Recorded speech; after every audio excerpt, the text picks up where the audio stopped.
welcome back to the Growing Grace podcast. On today's episode, I am going to be talking all about being desperate for God. And this is one of those topics where I just was really reflecting on it as my friends and I were at the Passion Conference a couple weeks ago. And as I was in a week of prayer and fasting with my church, this is just something that is so important to talk about.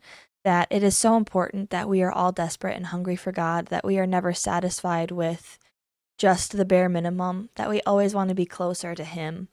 And there's just a song that we sang at my church this past Sunday. It's an older song. It's called I Surrender. It's by Hillsong Worship.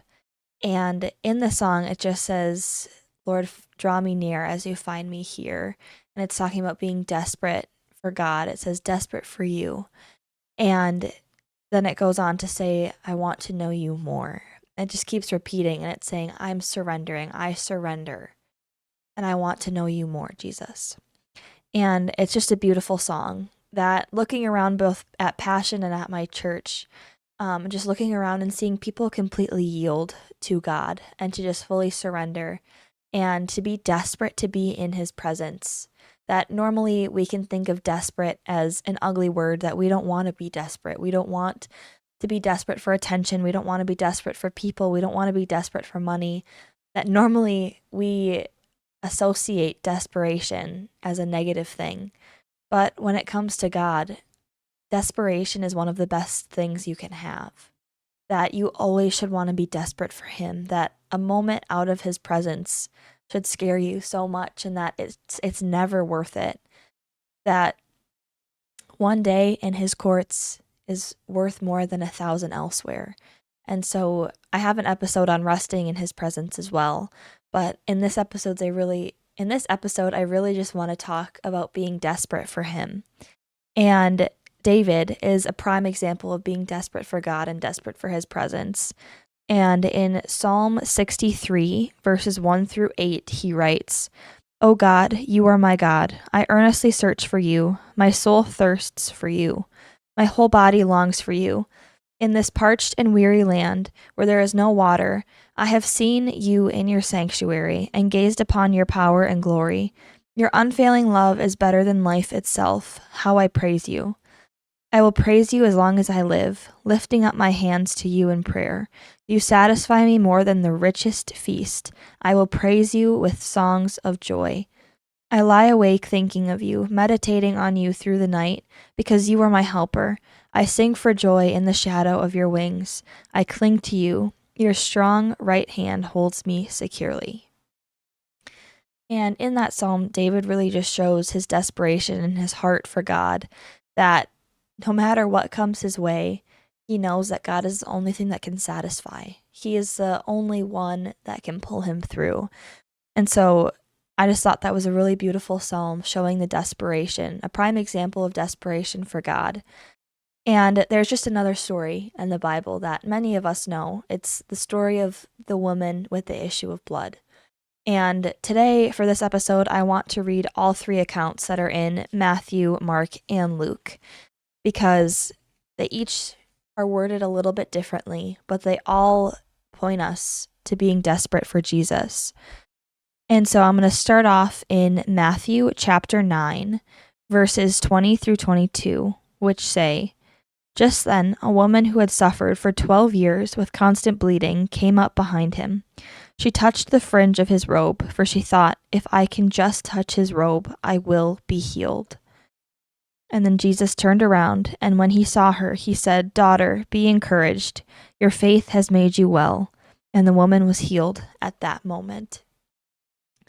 And this story is just so beautiful because even though Matthew's account is only 2 verses long, it just shows us that when we are desperate to touch the hem of Jesus' garment, when we are just desperate to be with Him, anything can happen.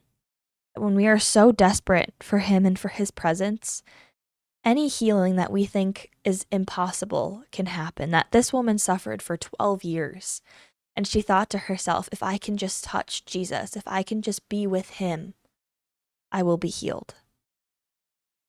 And the next account is going to be Mark chapter 5, verses 25 through 35. And this is the longest account that we have of this story. And it goes the most in detail, but it's absolutely beautiful. And so, starting in verse 25, a woman in the crowd had suffered for 12 years with constant bleeding. She had suffered a great deal from many doctors, and over the years she had spent everything she had to pay them. But she had gotten no better. In fact, she had gotten worse. She had heard about Jesus, so she came up behind him through the crowd and touched his robe, for she thought to herself, "If I can just touch his robe, I will be healed." Immediately, the bleeding stopped, and she could feel in her body that she had been healed of her terrible condition.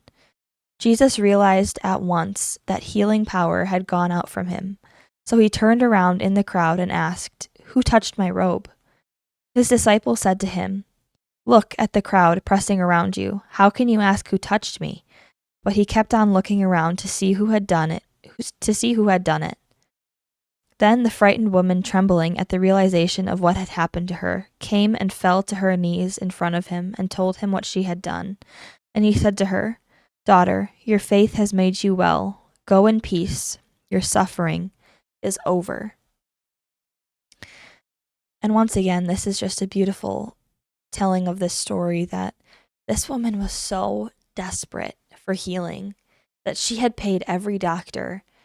And normally at that point, a lot of us would lose faith. We would say, "Well, I'm stuck with this condition forever. There's no hope for me."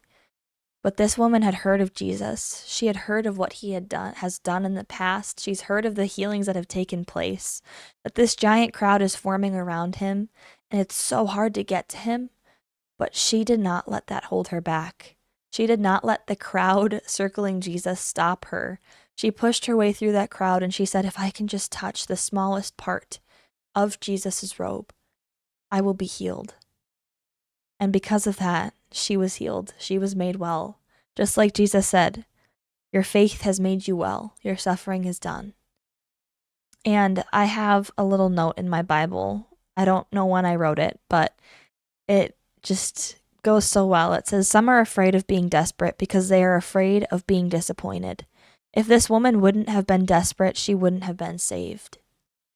That this woman, like I just said, could have been so afraid of disappointment again that she has spent all of her money. She's tried her absolute best to get herself healed. But she wasn't afraid of disappointment. She didn't let that stop her. She kept going. And she just wasn't afraid to be desperate. But this thing had plagued her for 12 years. But she didn't let that stop her from being desperate for healing. And so the last account I'm going to read is in Luke chapter 8, verses 43 through 48, which say, "A woman in the crowd had suffered for 12 years with constant bleeding, and she could find no cure. Coming up behind Jesus, she touched the fringe of his robe. Immediately the bleeding stopped. 'Who touched me?' Jesus asked.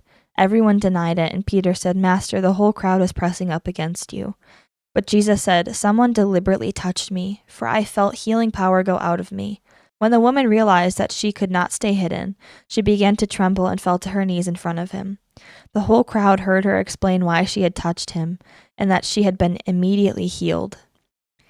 Then Jesus said, 'Daughter,' he said to her, 'your faith has made you well. Go in peace.'" And all three of these accounts really just show how much Jesus cares for us. That this woman could have touched him and the healing power could have went out of him and he could have just kept walking. He could have just kept going. Like his disciples said, everyone was pressing around him. Everyone was pressing against him. It was a giant crowd forming. So Jesus could have just said, "Oh, that someone was healed. That's great. I'm just going to keep walking," because he was on his way to heal a child who was dying, a child that was dead. He was on his way to heal her. He didn't have to stop and show this woman that he cared, but he did, because that's how much he cares for each and every one of us. That he stopped in the middle of a crowd where everyone that was around him was touching him, brushing up against him. But he knew that something special had happened. He knew that someone was healed, and he wanted to take the time to stop and encounter that person, to have an encounter with that person. And that's exactly how much God cares, even still today, that God wants to have that encounter with us, that when we are desperate for him, he is a good and gracious God, and he will be there with us. He is always there with us. But when we are desperate for him, he will make sure that we feel his presence, that sometimes it's not in an instant, that even in this case, it wasn't instantaneous. Jesus didn't turn around and point at the woman and say, I know it was you. He asked. He gave her that opportunity to be desperate and to come forward. That sometimes we can act desperate for God, but we're still putting up that wall between him and us. And so it's so important to be like this woman and to not put up that wall. And when Jesus asks who's desperate for him, we throw ourselves at his feet. We identify ourselves, we reveal ourselves, and we're not afraid to show our desperation for him. It's also important to remember that in that crowd of people, there were probably hundreds of people that were desperate for him. And just because this is a story that we hear doesn't mean that it was the only story of healing, doesn't mean that it was the only encounter someone had with him. So when you feel like you're in a sea of people and everyone else is getting touched by God, even though you're so desperate for it and you're just not feeling it, don't get discouraged, because your time is coming. That when you're desperate for God, like I said, he is good and gracious and he will encounter you. And so my challenge for you all this week is to be someone that's not afraid to be desperate for God, to boldly declare your desperation for God. Don't be that person that's so afraid of disappointment. You're afraid to be desperate for him because he always shows up. So that's going to be my challenge for you all this week. Thank you all so much for watching, and I am so glad to be back with you all, and I will see you all next week. Bye!